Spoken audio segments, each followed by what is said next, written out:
ছোট বউয়ের বাসায় আসায় ক্ষুব্ধ হয় বড় বউ। 200 দিনের মাঝে শুরু হয় ঝগড়া গন্ডগোল। এর মাঝে পড়েই মৃত্যু হয় স্বামীর। ঘটনাটি ঘটেছে ঝিনাইদহ শহরের কলাবাগান 4 রাস্তা মোড় এলাকায়।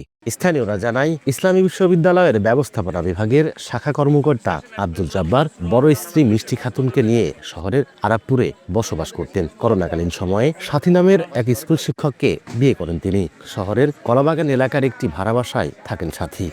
15 ডিসেম্বর রাতে ছোট বউয়ের বাসায় আসেন আব্দুল জব্বার। এতে ক্ষুব্ধ হয়ে পরের দিন 16 ডিসেম্বর সকালে ছোট বউয়ের বাসায় চলে আসেন বড় বউ। সকাল থেকে দুজনের মাঝে শুরু হয় ঝগড়া বিবাদ। প্রিয়তম দুই স্ত্রীর ঝগড়াঝাটির মাঝে পড়ে অসুস্থ হয়ে পড়েন স্বামী আব্দুল জব্বার। তাকে উদ্ধার করে সদর হাসপাতালে নিয়ে গেলে মৃত ঘোষণা করেন চিকিৎসক। আব্দুল জব্বরের মৃত্যু হলে দুই স্ত্রীকে আটক করে রাখেন এলাকাবাসী। পরে তাদের উদ্ধার করে থানায় নিয়ে যায় পুলিশ। আঘাতজনিত কারণ নাকি স্ট্রোকে মৃত্যু, তার সঠিক তদন্তের দাবি স্বজনদের। মৃত্যুর সঠিক কারণ নির্ণয় করে সে যদি আঘাতজনিত কারণে মারা যায়, তাহলে যারা এই ঘটনার সঙ্গে জড়িত তাদের আইনের আওতায় নিয়ে এসে সুষ্ঠু বিচার হোক। ময়নাতদন্তের পর ব্যবস্থা জানালো পুলিশ। মৃত আব্দুল জব্বার তার দ্বিতীয় বোনই এখানে ভাড়ায় থাকতো।